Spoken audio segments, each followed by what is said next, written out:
आज हामी वाली नगरपालिकाबाट 2 किलोमिटर माथि घुमखलामा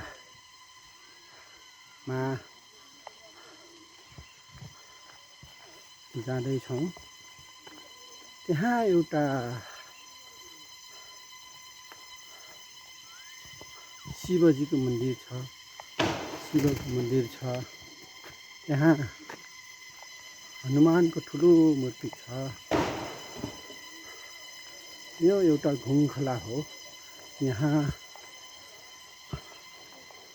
एउटा घर बन्दैछ। यहाँसम्म कच्ची बाटो छ। यहाँसम्म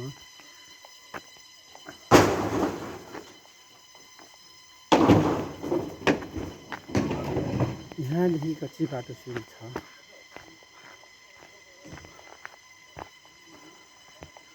दुई वर्ष अगाडि यहाँ एकदमै ठुलो पहिरो खसेको थियो। यी मेरो भाइले एउटी गाडा चिक्वाङ के अरे यसलाई भने गाडा चिक्वाङ, अहिलेको मौसममा फल्ने गाडा चिक्वाङ यति मिठो हो। यहाँ एकदमै ठुलो पहिरो गएको थियो। मास्तिरबाट ठुलो पहिरो आएको थियो। यो 2 वर्ष अगाडि कालो पत्रे पिच हुनलाई तयारी हालत थियो, तर पहिरो आएर यो चाहिँ बनाउन सकेन। यो घुमखला एउटा खोला हो। यो यहाँ मास्तिरबाट ठुलो पहिरो झरेर यसको असर पारेको थियो। यहाँ माथि एकदमै घुम्न आउने, पिकनिक आउने, रमाइलो गर्नलाई पार्कहरू बनाइएको छ। एउटा ठुलो घनघोर जङ्गलको बीच भागमा यो यहाँ चाहिँ बनाएको छ। एकदमै शीतल, एकदम अर्ग्यानिक चिसो पानी खान पाउने ठुलो वन छ। यो वन गरौँसुर मन्दिर, भगवती माताको मन्दिरसँग चाहिँ यो जङ्गल चाहिँ जोडिएको छ।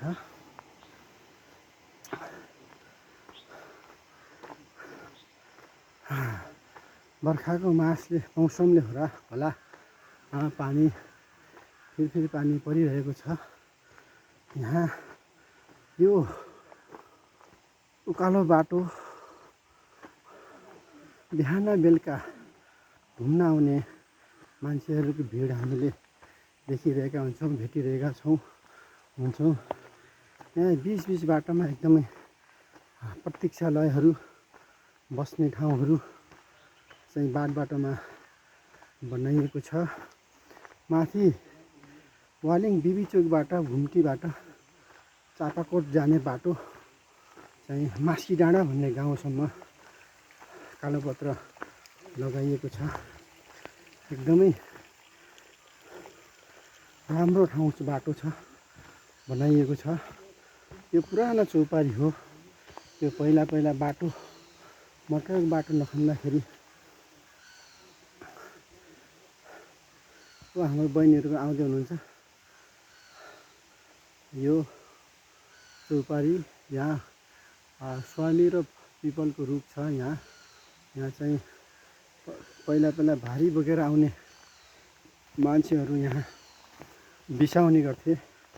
बिसाएपछि यहाँबाट माथि उकालो चढेर माथि फेरि एउटा चौपारी छ। त्यो चौपारीमा बिसाएर नास्ता खाने गर्थे। पहिला बाटो, गाडीको बाटो नखन्दा त्यो अवस्था थियो। पहिला हाम्रा दाजुभाइ बुढाहरूले त्यसरी भारी बोकेर बिच ठाउँमा बाटोमा भारी बिसाउने, रेस्ट गर्ने, आराम गर्ने गर्थे। यो घुमखला हो। घुमखला भन्छ यो। मास्तिर गरुङसुरको यो मैदानबाट, गरुङसुरको बिच जङ्गलबाट यो पानी झरेको छ। यो ठुलो वन छ यो। यहाँ हामीले चिसो पानी खान पाउँछौँ। बर्खाको पानीले भिडले गर्दा होला यहाँ बाटो पुरा खाल्टो बनाएको छ। यो है माटो ढुङ्गा बगाएको छ। यहाँ घुमखोलामा यो एउटा यहाँ चौपारी छ अर्को। यो चौपारीमा यहाँ बिहान बेलुका पनि योगा गर्ने मान्छेहरूको जमघट हुन्छ। फोहोर मैला व्यवस्थापन गर्नको लागि मर्निङ वाक ग्रुपले यहाँ डस्टबिन पनि राखिदिएको छ।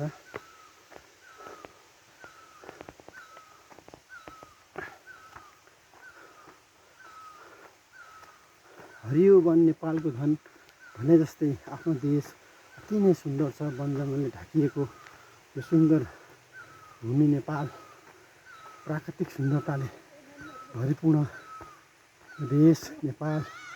आहा, आफ्नो देश जस्तो प्यारो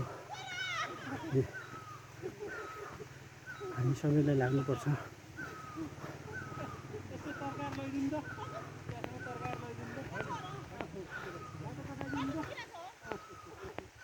के भयो? कस्तो किरा छ यहाँ?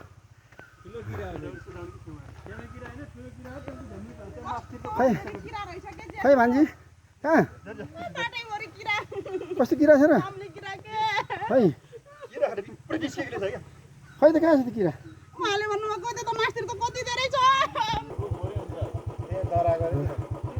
नामले किरा के गर्छ यार? नामले किराले यार हो ल ल के गर्ने? कहाँ छ?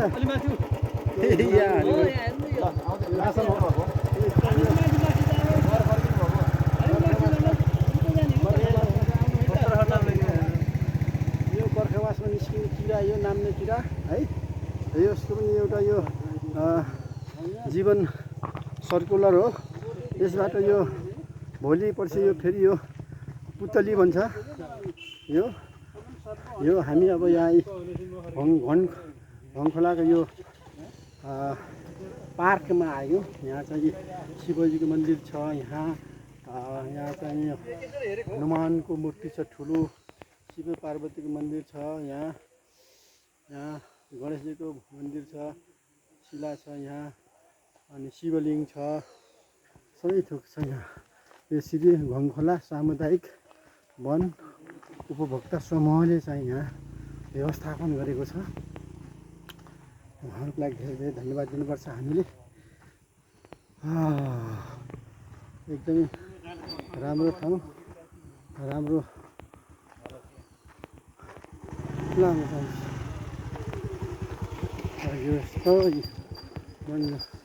ठुलो वन छ। यो गरुङसुरसँग जोडिएको वन। यहाँ व्यवस्था ठुलो घुम्ने ठाउँ बनाइएको छ। यहाँ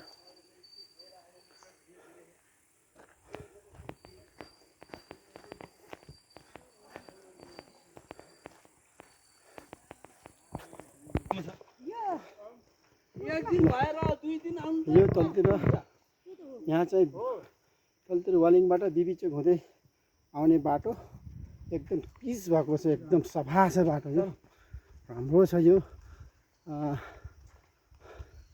मास्की डाँडाको प्रतीक्षालयसम्म यो बाटो एकदम कालो पत्तै गरिएको छ। राम्रो छ।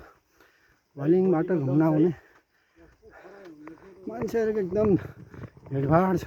राम्रो छ। ठिक्कै यो डाँडाको उतापट्टि गरुङसुर पर्छ। भगवती माताको मन्दिर।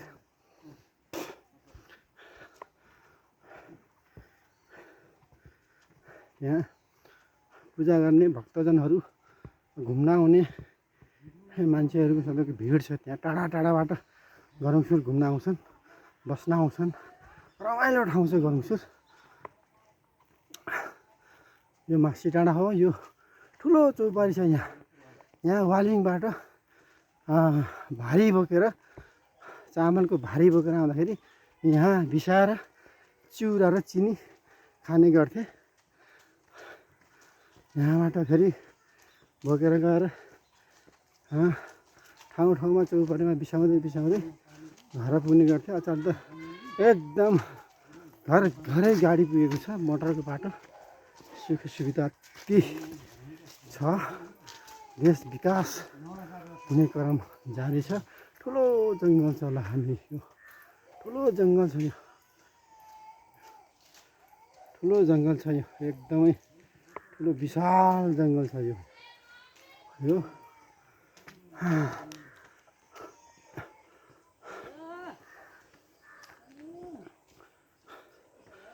आज र भोलि छुट्टी अन्त ल पप्पी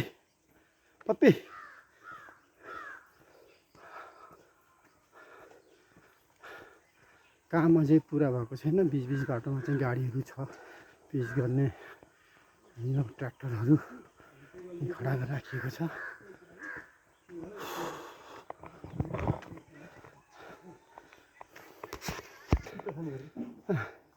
हामी ठ्याक्कै मास्की डाँडामा आइपुग्यौँ।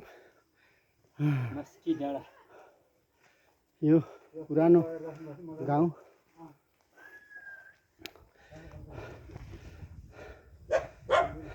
अत्यन्तै व्यवस्थित तरिकाले बसेको छ गाउँ, राम्रो छ। डाँडामा यहाँ आएपछि एकदम पहाडी हावा सरर चिसो हावा खान पाइन्छ। यहाँ चिसो पानी खान पाइन्छ। डाँडाको मूलको पानी खान पाइन्छ। यस्तो छ अर्ग्यानिक हावा पनि यस्तो छ। हाम्रो साथीभाइहरू बिहान बेलुका वाकिङ गर्ने साथीहरू यहाँ नजिकको पानी पिउनु जाने। यहाँ मूलको पानी एकदम मूलको पानी छ। पानी पिउनु पर्यो ल साथी हो, सबैजना एकछिन आराम गरेर यहाँको मूलको चिसो पानी खान गइरहेका छौँ।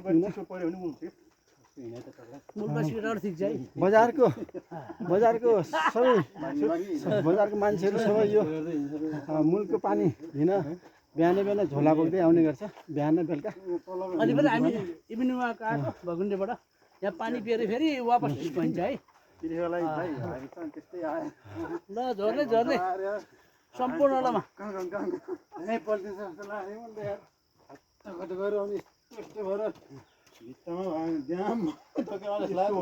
कहिले नहिँडेको मान्छे नि त एकचोटि हिँड्दा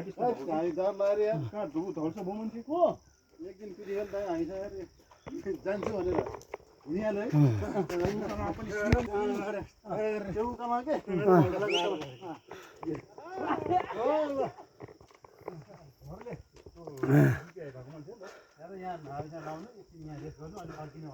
सुनसान ठाउँ, पिच बाटो, गाडी गाउँको गाडी बाहेक अरू नहिँड्ने, बजारमा जस्तो धुलो मैलो नहुने है,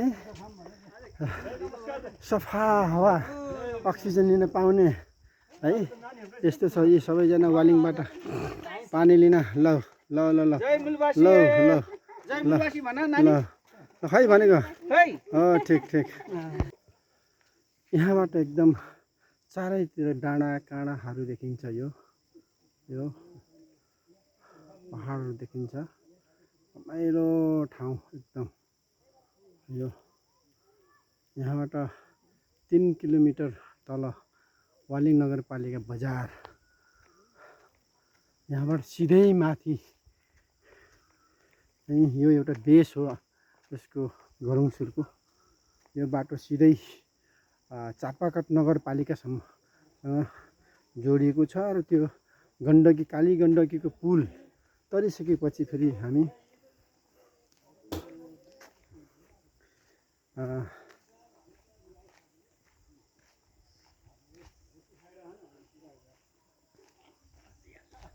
पाल्पा जिल्लासँग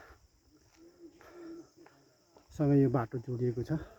रिङ रोड छ यो एकदम। काठमाडौँ के भन्छ बुटोल जाने, त्यहाँबाट काठमाडौँ जाने, नारायणघाट जाने, जताततै जानलाई यो बाटो त्यहाँ गइसकेपछि एकदम सर्टकट पर्छ। हाम्रो बाटो छ यो। यहाँ चाहिँ एकदम मुलको पानी यो मास्टरबाट एकदम ढुङ्गालाई छिनालेर रुखको फेदबाट निस्किएको पानी यो अर्गानिक पानी है। अर्गानिक पानी चिसो पानी हो यो पानी कहिल्यै सुक्दैन। यो पानी कहिल्यै सुक्दैन। यो पानी खायो भने एकदम ग्यास्ट्रिक ठिक गर्छ। किनभने यो जडीबुटीको बुढोपा आउँदैन के बुढोपा आउँदैन। यो पानी पिनुस्, पानी राम्रो छ। यस्तो छ। साथीभाइहरूबाट गाउँतिरबाट घुमेर झर्दैछ नि। यस्तो छ है। मौसम सफा एकदम राम्रो छ। मास्टर गाउँ पहाडतिर घुम्नलाई त आज मौसम एकदम राम्रो छ। हावापानी अर्गानिक हावापानी। साथीभाइले एकदम पालै चाहिँ पानी पिउँदैछ।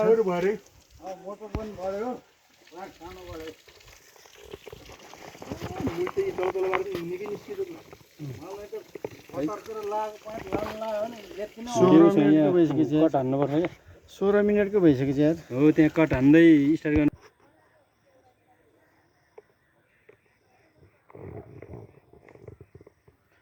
अत्यन्तै सुन्दर ठाउँ यो।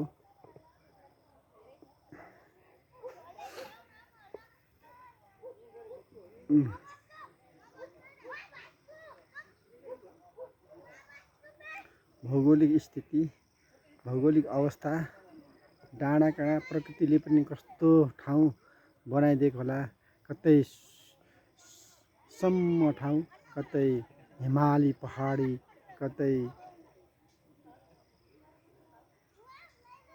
बालुवाको टापु बगरै बालुवा, कतै पहाड, कतै जङ्गलै जङ्गल। यो प्रकृतिको देन कस्तो होला। यो एउटा मानव जीवनसँग सम्बन्धित रहेको यो प्राकृतिक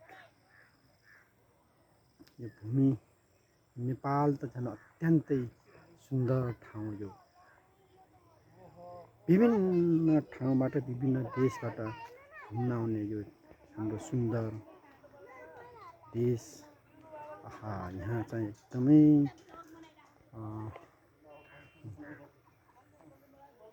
बस्ने ठाउँ, घुम्ने ठाउँ यहाँ बनाइएको छ।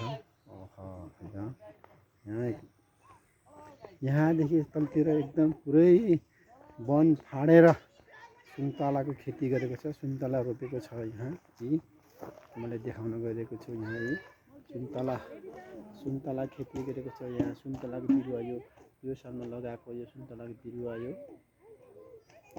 सुन्तलाको बिरुवा लगाइएको छ। यहाँ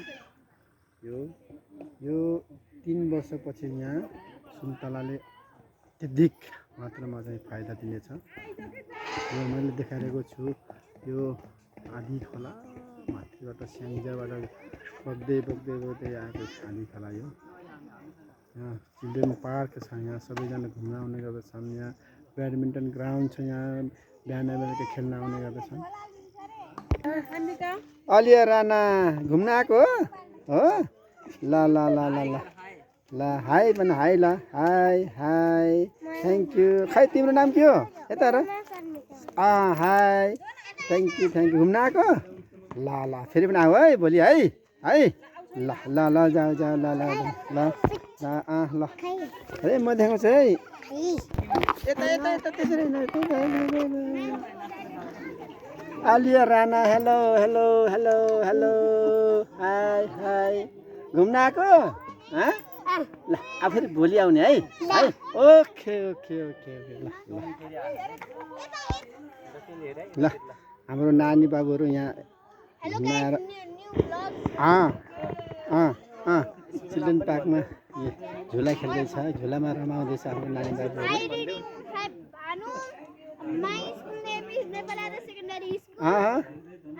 Your dad, your mom? My dad name is Prem Thapa. My mom name is Sugam Thapa. My name is Samriti Thapa. Lamsal I'm here. I'm here. I'm here. I'm from Bhimtari. Himtari. What are you doing here? I play park. Ah, good. तिमीले भन न Thank you. Okay. Welcome Okay, enjoy guys. Enjoy my friend. Okay Hello. यहाँ देख. Chopen Rana YouTube channel. Yes. यहाँदेखि के अरे ह्याङलिङ सशस्त्र camp यहाँ एकदमै यहाँबाट देखिन्छ यहाँबाट के भन्छ अर्को के अरे त्यो होइन भीमतारी हिमटारी ओ त्यो के अरे के पार्क अरे सडक पार्क सर्वर कुमार पार्क घ्याङलिङ झ्याङलिङ देख्नु भयो नि यो माउन्टान यहाँबाट सबै डाँडा काँडाहरू पुरा देखिन्छ वा आधी खोला एकदम माथिबाट स्याङ्जाबाट मिर्दी बजार माथिबाट साप जस्तो एकदम घुम्दै आएको छ डोङा मिर्दी छाङछाङ्गी बयर घारी हुँदै चाहिँ यो स्याङ्जा हुँदै माथि पोखरा पुगिन्छ यो बाटो यो चाहिँ वाली नगरपालिका के अरे त्यसलाई भने के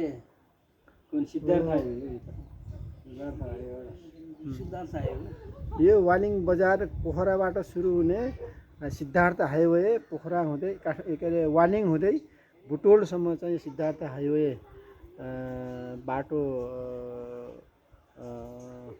गएको छ यो सिद्धार्थ हाइवे बाटो अब 4 लाइनको बाटो बन्ने अवस्थामा छ 4 लाइनको बाटो छिट्टै नै एकदमै छिट्टै नै बनोस् यो बाटो किनभने धेरै पुरानो सिद्धार्थ हाइवे धेरै पुरानो बाटो हो र यो सिद्धार्थ लुम्बिनी जाने बाटो हो यो टुरिज्म बाटो हो यो टुरिस्टहरू हिँड्ने बाटो हो छिटोभन्दा छिटो यो बाटो चाहिँ छिटोभन्दा छिटो यो बाटो एकदम सिद्धार्थ हाइवे लुम्बिनी जाने बाटो हो त्यसो हुँदाखेरि यो बाटो एकदमै व्यवस्थित तरिकाले बाटो बन्न एकदम आवश्यक छ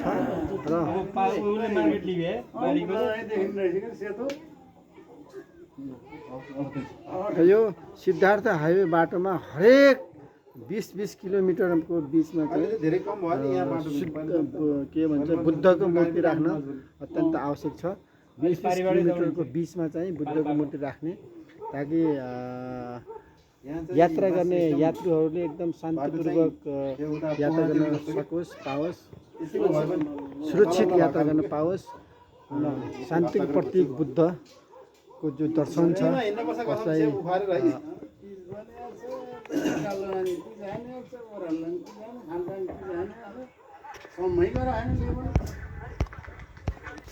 पोखराबाट जहिले पनि आउनुहोस् अब त्यो त पोखराबाट हुन्छ के अरे अब त उ त फोन त होइन अब हाम्रो उसले भने न मन पर्ने सबैजना लाइक कमेन्ट सब्सक्राइब गर्नु होला भन्दै मेरो यो भ्लग यही भोलि फेरि अर्को नयाँ भ्लग सहित बिदा हुन्छ